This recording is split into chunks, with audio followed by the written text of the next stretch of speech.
because we must crack on. In fact, may I suggest that Ryan leads his panel on as I say the names to save even more seconds. So, celebrating the wins, technology, experience and ROI, the new mandate for efficient, modern hotel management. We welcome to the stage Neil Braude from Imperial London Hotels, Alessandra Leoni, who we've already met, of course, from Focus on Hospitality, Champa Magesh from Access Hospitality, and Laura Sharpe from Firmdale Hotels. We welcome them all along with our moderator, the impossible to impersonate or compete with, Ryan Haynes. Welcome them all, ladies and gentlemen. Thank you very much indeed, Peter, and good afternoon, everybody. Lovely to see you all again. And certainly, HOSPACE leaves that warm, fuzzy feeling inside. You know, these conversations, this panel today, comes from conversations that me and Jane has had with also the panelists here, but also with many of you in this room. So we are listening. We are trying to really figure out how to move the conversation forward. And I think one of the things, obviously, we note from HOSPA is that feel-good factor that's in the room. But it's about taking that home, isn't it? Back to your businesses, back to your hotels. How do you get that to resonate with your teams? How do you communicate this to your decision makers? How are you an influencer? After all, that's what it's all about today. How can you influence the way we move forward? So in this conversation, we're going to be looking at the technology and experience and the ROI. So with Neil, you've got 8 hotels, 9 restaurants, 3,500 rooms across London. ROI is a big factor when it comes to making decisions for your business. Let's first start off with the challenges of identifying the costs and then how you work out the calculations for the revenue. How do you look at that balance sheet? I think the challenge that we've got with this, Ryan, is that we're kind of always looking at it from a cost perspective. And that's one of the challenges, is not everything gives a cost ROI. Not everything gives a direct profit. Some of it improves guest service, some of it improves other metrics across the business. And it's really trying to identify what you're trying to solve first, and then from there it becomes easier to try and identify those. But I think the challenge always, especially to the accountants in the room, is that it's always ultimately a financial number we're looking for, and sometimes that is a challenge and difficult to quantify. But I think it's becoming harder and harder to do with the way technology is moving.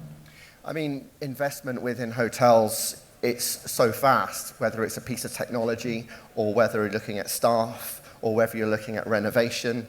How are you looking at that across the board nowadays to identify the priorities to move the business forward and to sustain what you already have? I think the way we're trying to look at it is actually using data, which has come up a lot. What actually are the pain points? What are the problems that we're trying to solve? I think we often look at technology, especially the non-tech people in the room, and see the shiny bits. So we're trying to implement stuff, and then it becomes quite difficult. Should we invest in tech? Should we invest in property? Where should we go? But if you know what your problem is that you're trying to solve, it becomes easier to determine whether that's a product issue, a people issue, or a tech issue, and then easier to. And I guess if you're looking at multiple things at the same time, there's balls in the air you're trying to juggle constantly. And that's part of, I guess it keeps us employed, which is the good news. So defining return of investment, you and I had quite a long conversation at the very beginning as to sort of how we move this conversation forward. How are you looking at it internally within Imperial at the moment? I think it depends on the problem. And I think it's identifying, it's having real clarity of what you're trying to solve. As an example, we've just changed PMS, and we were very clear on what we wanted to achieve with it, which being 3-star hotels, it was really around efficiency around the front desk. That was it. And we saw loads of great PMSs, and it becomes really difficult to choose, but we knew we had a very clear brief of what we wanted, so we weren't really comparing. It was really just what ticked the brief, rather than sometimes I've been in things where we're looking at tech, and then you're trying to choose which tech you prefer or which is cooler tech, but ultimately then you end up putting it in and go, it doesn't really work for us because you didn't really have the brief to begin with. Okay, so it really is taking that time to think about where and what direction you're heading to, and not just in the next 12 months, I'm assuming. Not in the next 12 months, and with technology, it's the worst one to be implemented because it's moving at such a pace. You just don't know where it's going to go at this point. So That's a real challenge. So moving to Laura, 11 hotels, 2 private residences across London, New York, and Barbados with restaurants, bars, and spas. So a lot to be thinking about across the business there. And future-proofing it, because each of those obviously change and adapt and evolve in different ways.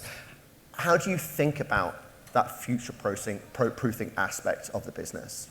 I think it's being authentic to who you are and what you're wanting to get out of those bits of technology. Ultimately, we're about the guest. I'm the director of operations. I look after team and guest, and they have got to be the forefront of any decision that is made. So really thinking about those companies that are going to work with us and have the same ethos as us, so that we are going to be able to work with them, and they're not really they're support to us. They're not just a supplier.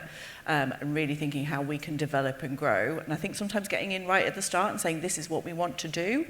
Can you work with us to get to that point?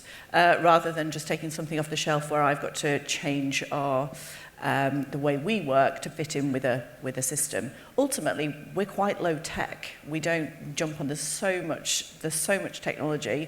Unless it's going to really enhance the guest journey or free up time that my team can have to spend with the guest, then we're not going to jump on. It's got to be something that's going to add value. I mean, I always love the analogy of the jam stall.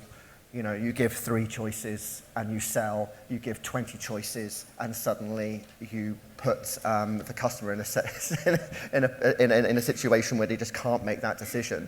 So, I mean, we see the same thing with technology, I guess, at the moment. Procurement process potentially is becoming difficult. So you mentioned a little bit about identifying the right partner. But talk to me a bit more about sort of that procurement process and what stages you guys go through as a team, and also your thought process in your own head. As I said earlier, I think it really comes down to team. So what I think is going to work and improve their experience is probably not correct, because it's a long time since I was there on the front line doing a check-in. So really talking to them and really understanding their pinch points and what's going to impact them, and are they going to be able to, is this going to add, because I don't want anything that's going to add to what they do. And then speaking to all of the vendors and what are they able to offer us, and what's their vision of really how they're going to implement this, and really listen to how we work on their solutions.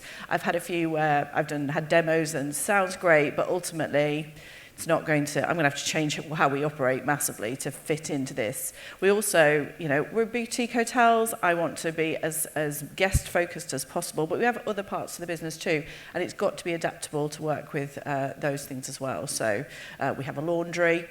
A lot of our systems have to work with that too, and that's all part of the thing, which is fairly difficult to achieve. I mean, there's a lot of new solutions coming out, applications. At what point do you go, okay, yeah, we'll buy into this? You know, are you a type of hotel that will sort of back a new idea, a new innovation that's coming out, or are you one that's rather sort of step back a little bit? If there is a need, then we'll champion it from the beginning and go and find someone who'll develop it. We're not going to jump on a bandwagon of just implementing it because it's something. We did, like previously, we had a whole new thought process around changing the way that the rooms work, and a system that would do lighting. Ultimately, a light switch works. You don't need to put a new system in if that's how that's working and working well, and nobody's got an issue. It's got to be intuitive. It's got to be something that the guests can get on board with, and I'm not having to send someone to deal with how to train someone to manage a room and check in. It just should all be just very intuitive. So I think that if there's a need there, we would develop it and work with someone to develop that. I mean, being intuitive, I mean, we all want it easy, don't we? I remember the times of having to go through a system and you're going through multiple steps just to achieve something, or going through multiple systems, copy, paste all the time. That was sort of the horrors of 20 years ago. Hopefully we've moved on somewhat. Staff experience, though, is, I guess, key for you. Yep. Well, I'm sure we've spoken about AI a lot today, but one of the things is that I spoke to my teams about what would they like to see. It was actually training, but it came up about AI.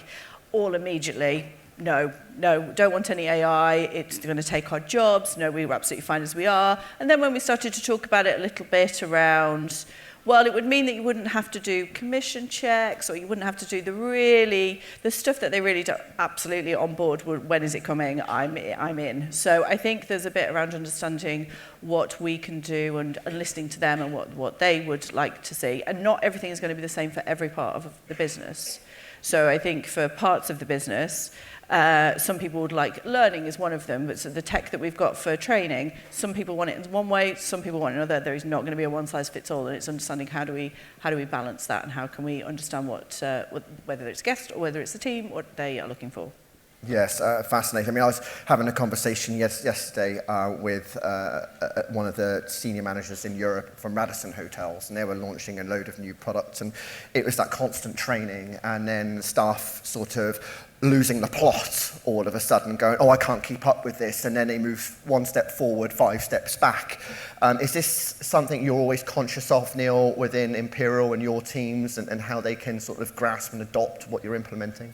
Yeah, I think it's a big piece, especially now. You know, recruitment's really tough. You're bringing in people, especially on the shop floor, who haven't at our level of hotels, who haven't worked in hospitality before. So how quickly we can train people on systems, on processes, you know, is crucial. And it's something that we continue evaluating on how we can do it. And we're quite guilty of that as an industry, I think.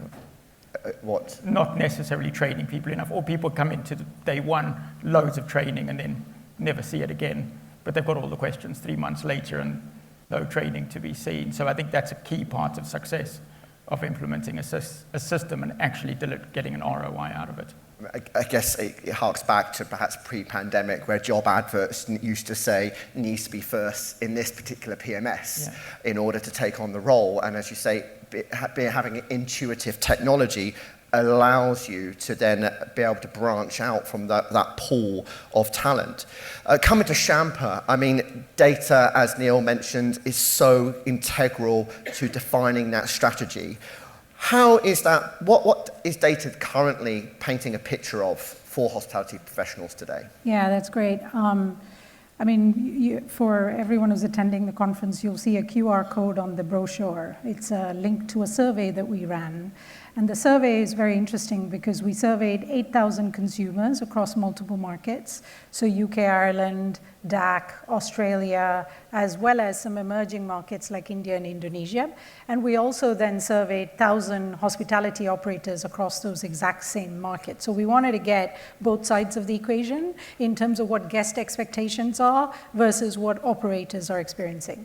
What's super interesting about data, I mean, you mentioned there, Ryan, about, copying and pasting information, and that was 20 years ago. I'm sorry to share the news with you that the survey suggests that that is still the reality today for frontline staff and middle management in hospitality operators. The average number of systems that frontline staff are having to deal with is 5.4. It's worse in continental Europe. It's a little bit better in the UK, not that much better in emerging markets. Now, what is the consequence of having fragmented systems? For example, you mentioned, you select a system that is optimized for one particular purpose. That's what results in fragmented systems, right? Because what you're doing is best of breed is a very misleading terminology, I would suggest, because you're optimizing for one part of the workflow. You end up with multiple systems. You have to then copy and paste data. So what the survey suggests, which is really, it was the stark reality, I guess, but it was very surprising for me, was that the majority of the hospitality operators, therefore, do not trust their data.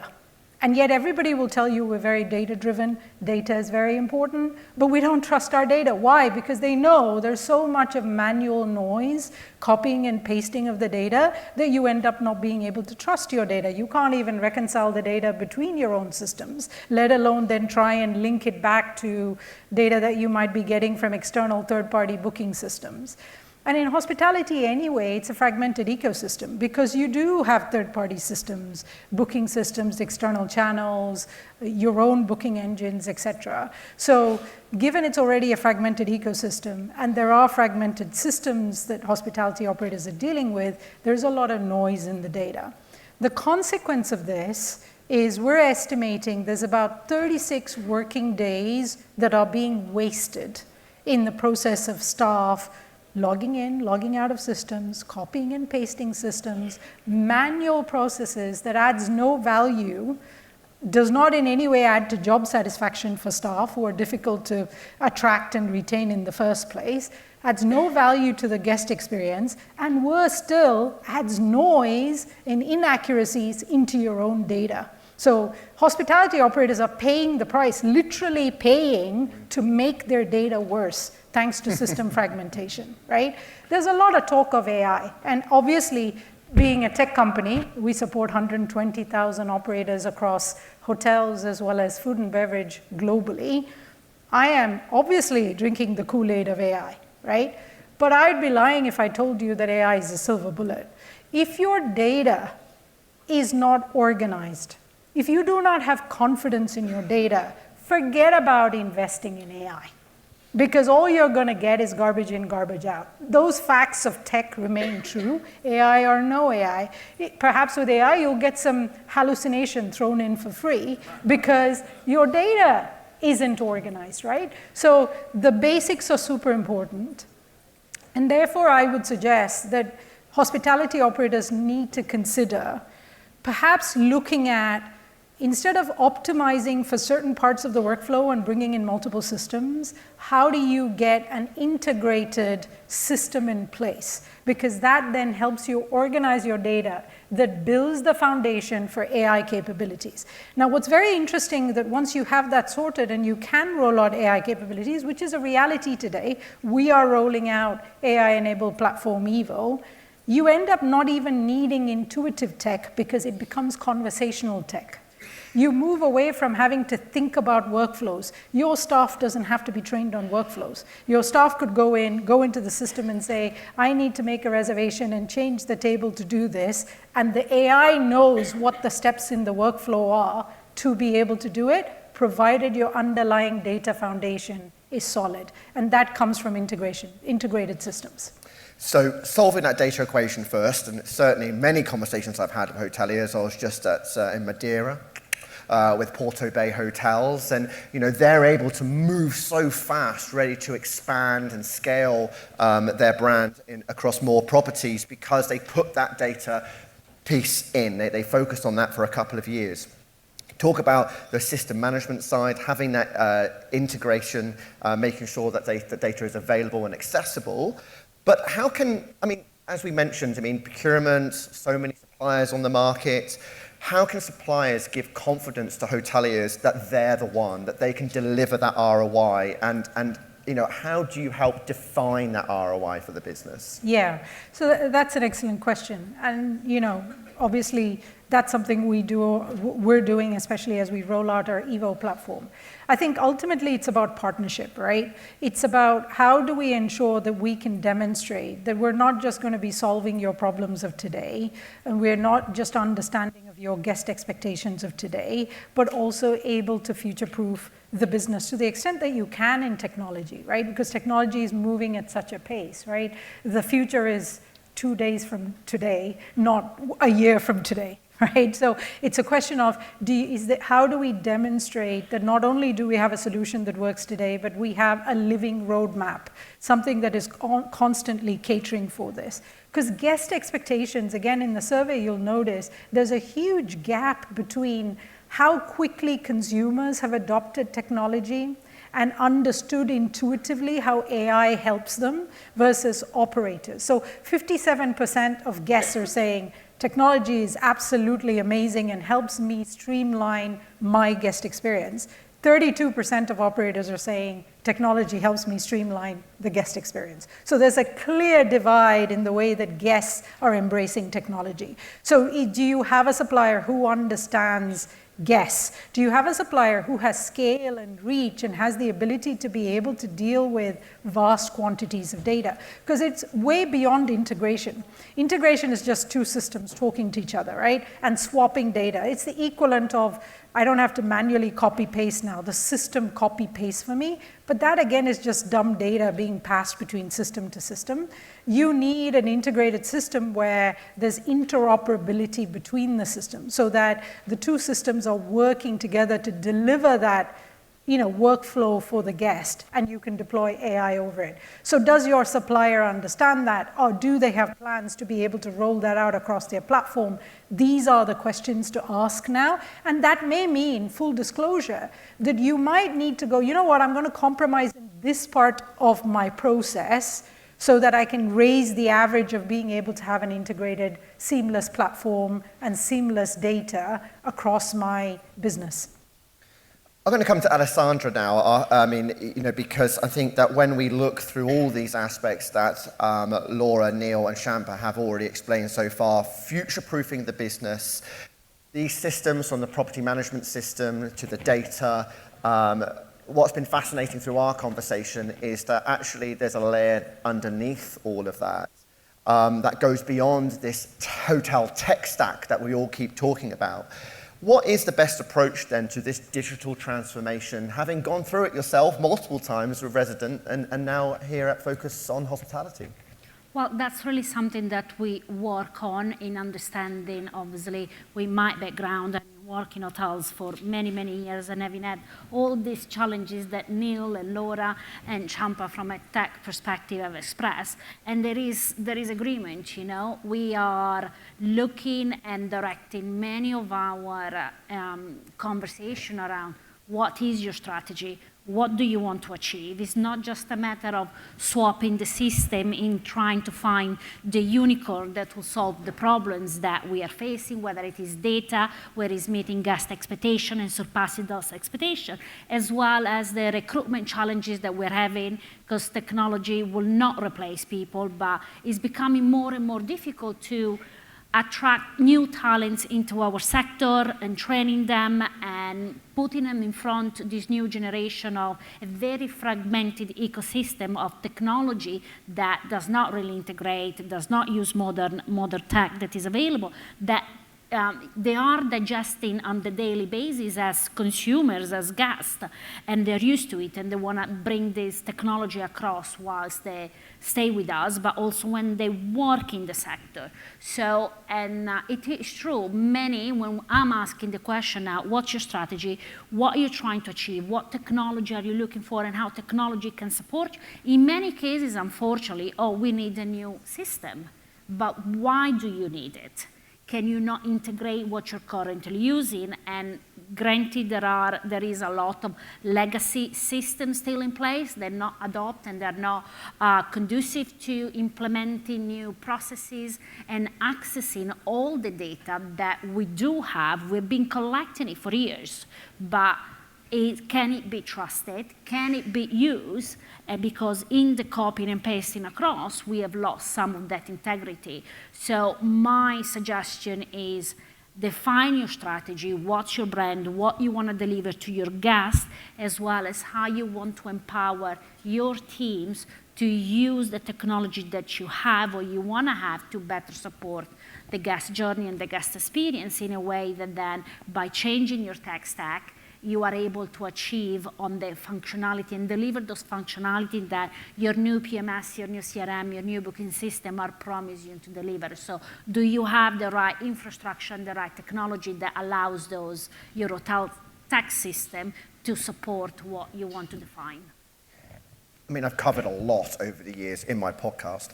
The tech stack from the property management system, the CRM, the booking engine, everything that's in the cloud, right? But let's be real, we all access it through something that's in our hands, right? And so that's the infrastructure there. How quickly is that also adapting and changing right now, Alessandra? It's moving at the same pace, if not faster, than the hotel technology stack.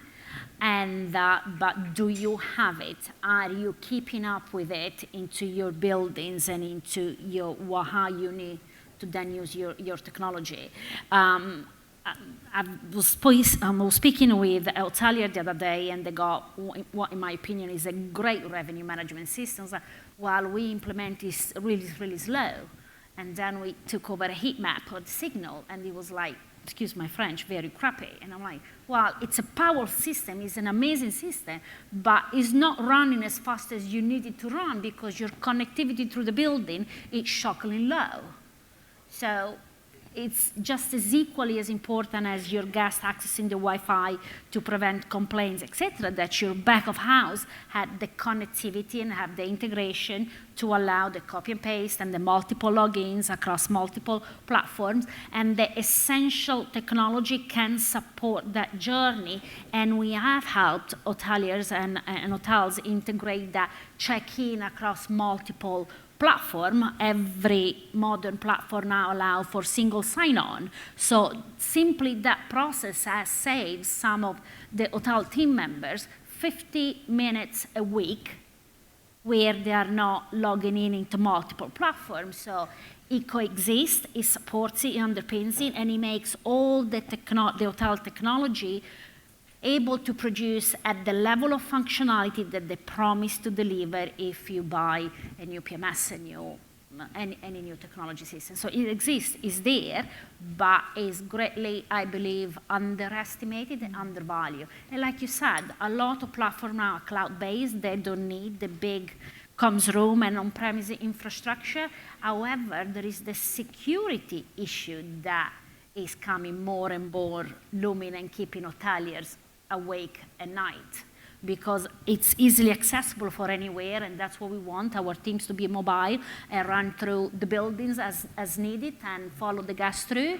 But it's, is it secure? Do you have that layer of infrastructure that allow your team to operate with mobility and flexibility while maintaining security across all your system and all your guest data and your team's data? Whew. So, good thing. Good news, however. 1 hour has already been saved from those 35 hours by introducing a better form of connectivity. So we're working towards it, right? We're starting to chip away at this big rock here. Now let's go to the guest experience with Laura. So how do you add to the guest experience, though, when it comes to technology? You know, are we putting a bit of a gate in the way by putting more technology in front of our guests? Or are we actually making the process much more enjoyable by making it more autonomous?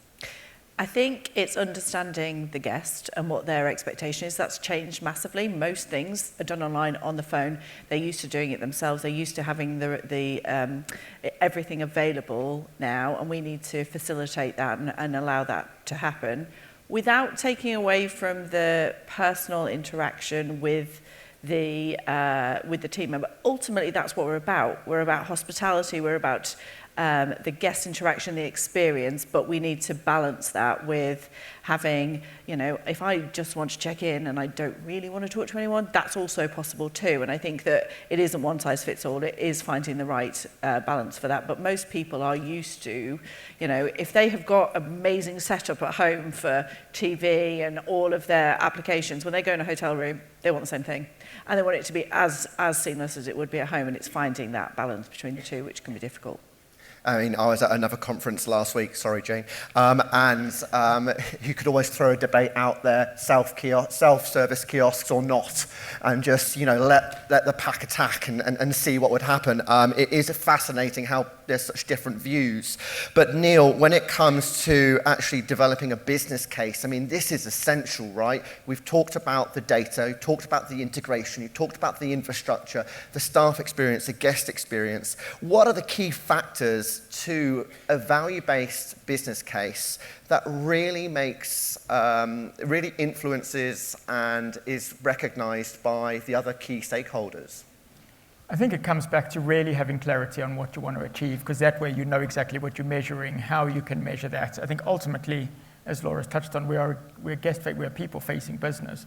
And it comes back to that concern around people losing their jobs. I don't think this is necessarily the technology of getting rid of jobs, but it's around streamlining the people, which allows you to be more productive and build that case around productivity, efficiency, better guest scores, better guest experiences. Dare I say, it's probably not the safest room to say it, but we know even things like Booking.com, which while we don't like it, we all use it as an example. If you're above 8%, if you're above 8 as a guest score, you're much higher ranking than if you're below. You convert much better, the conversion goes all the way up. Those things make a huge difference, and it's just about looking at all the layers of what you're trying to solve that problem, and then demonstrate all the way through that process how it translates to an ROI, whether that's a guest metric or a profit number. And dare I say, Champa mentioned the word compromise. Ooh, none of us really like that word, do we? How do we compromise? How do you deal with that in a boardroom? Where do you look at sort of like the common denominator between people to decide what is worth pushing and where do you sort of pull back on? I think it's, especially when it's around tech, some people are very pro it and want to go forward at 1,000,000 miles an hour. Other people back away. We talk a lot about AI, like everyone, and how to bring it in. And even at our exec table, half of them have kind of almost never been on to ChatGPT type of thing. So they're really nervous about it, not just from losing their jobs, but just out of fear. So they don't necessarily like pushing the tech piece, not so keen on WhatsApp, not so keen on those things within the business, where other people want to go. And I think it's just trying to find a balance. But ultimately, it comes down to, Laura said again, what does the guest want and what's the right thing for guest and team is really the deciding factor. Same conversation happening at Firmdale? Yeah, pretty much. I think it really is understanding what that's going to bring us. There is always going to be compromise, but is it a compromise you can live with? It is something that is going to ultimately, if that is what is going to enhance the guest experience and make it for us personal and add to that and allow the team to be able to have the time and the personalization of that, then that's the compromise that we'd have to make. I find it really hard because I'm at that point in my life where I can actually afford to go to a proper boutique hotel. And I want to be serviced, right? I want to go to the reception desk. Yeah. That's later. Who's staying? And I want to have those conversations, and I want that 5-star treatment. I was just down in Devon, stayed at a wonderful hotel down there, and I was just treated all over the place. And it's what I'm looking for. This is ingrained hospitality, our expectation. As hoteliers, you've got people who've worked in the industry for 30, 40 years, maybe even 50, who this is the way it's done. This is the way it's always been done. Technology is coming in here to help, as you say, look at that new mandate for efficient modern hotel management. But how can you adapt that culture? What is the process? What are the key pillars in order to ensure you can bring people with you? Champa, quickly, if you could give me from your experience through Yeah, access. I think it's really interesting. I mean, I'm relatively new to hospitality. I mean, I've been in the tech space my entire career, and I'm obviously, being part of the tech space, very interested in how people use technology across different industries. And as I've come into hospitality, one of the key messages I'm hearing from my customers is exactly what you said, Laura, which is you don't want the technology to get between you and your guest, right? People get into hospitality because they're people, right? And as you said, most guests, they want that experience, right? So it's about that human experience, and you don't want technology to get in the way. And when people say more technology, clearly there's a view within the hospitality industry that it gets in the way. Because when you say I want data, I even had customers say, well, having more data means my staff are nose down in reports, and I want them eyes up smiling at my guest. I don't want them looking at reports, right? But what is exciting about technology today, I think, is that and that's where by having an integrated system and a platform and then having that foundation, being able to overlay AI over it, means that data is no longer about reports. If you are ever having to look at your data, then your technology provider has failed, right? Because it's not about producing reports anymore. It's about producing contextual alerts for your staff so that it's almost like they have an assistant who is feeding them the right information at the right time so they can be eyes up, having that conversation, delivering that superior guest experience, and not having to engage on a screen. So it's really interesting when we're saying, oh, it's in the cloud, so we're on the screen. Actually, it should be about invisible technology now, because your AI should be coming up with alerts that, hey, your freezer is broken, you have too much of this, you have too little of that. Shall I place the order? Here's the order. Can you review it and press a button and say yes? That is where we're going towards. That's what more technology should actually mean, but that's not what we mean when we think more technology. So that's the paradigm shift that has to happen. just because it is coffee time, and so I think it's time for some entertainment. I found the recent Alan Partridge snippet that on BBC iPlayer hugely entertaining, because it was about, he goes to a cafe and he's trying to order an Americano, right? And he talks about how people go to cafe because they're lonely and they want to have a conversation. And the barista is right there. And the barista says, no, you've got to enter it into the kiosk. And he says, why? I'm right in front of you. No, you've got to enter it into the kiosk. I thought, how sad is my life that I actually understand why he has to enter it into the kiosk. But anyway, he does, and it doesn't come through. And then the barista is still waiting for the order to come through, and yet they're right there in front of them. That is a failure of technology. That is too much technology that has failed. But you know what? That's not a failure of the technology itself. It's a failure of how the workflow process has been defined. Right? And that's the key thing to remember, because you could still make all those elements of technology work where that human experience could still be delivered. And certainly that's massively affected the restaurant chain. I think Itsu, they've had to massively roll back a lot of the self-service technology because it's had a damaging consequence on the relationship with their customer. And this comes back to the point that strategy that Alessandra mentions, and the importance of really embedding down of what do you stand for a brand? What are you trying to achieve? What's the guest experience? What's that feel-good factor? You want the guest to feel when they leave. From the brand of Imperial to Firmdale, I'm sure these are key things. It's not just the staff, it is how the staff are able to go about delivering that experience. So, looking at the ROI, it is clearly quite value-based. So I've been Ryan Haynes from the podcast Travel Market Life with Neil, Laura, Champa and Alessandra. I'm pleased to say that I'm going to be going on the road with a UK Roundtable Roadshow, starting off in the New Forest, then going up to Northampton for Whittleberry Hotel and Spa, followed by Cornwall, the Headlands Hotel with Verian in January. So if you want to come along for the ride, please do get in contact. And in January, we'll be in Manchester with HOSPA and focus on hospitality, and in Edinburgh in March. So hope to see you there. Thank you very much.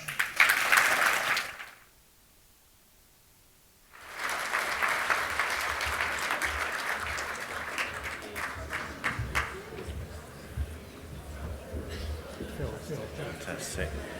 Well, thank you. What a brilliant panel that was. Absolutely brilliant, and very skillfully chaired by Ryan.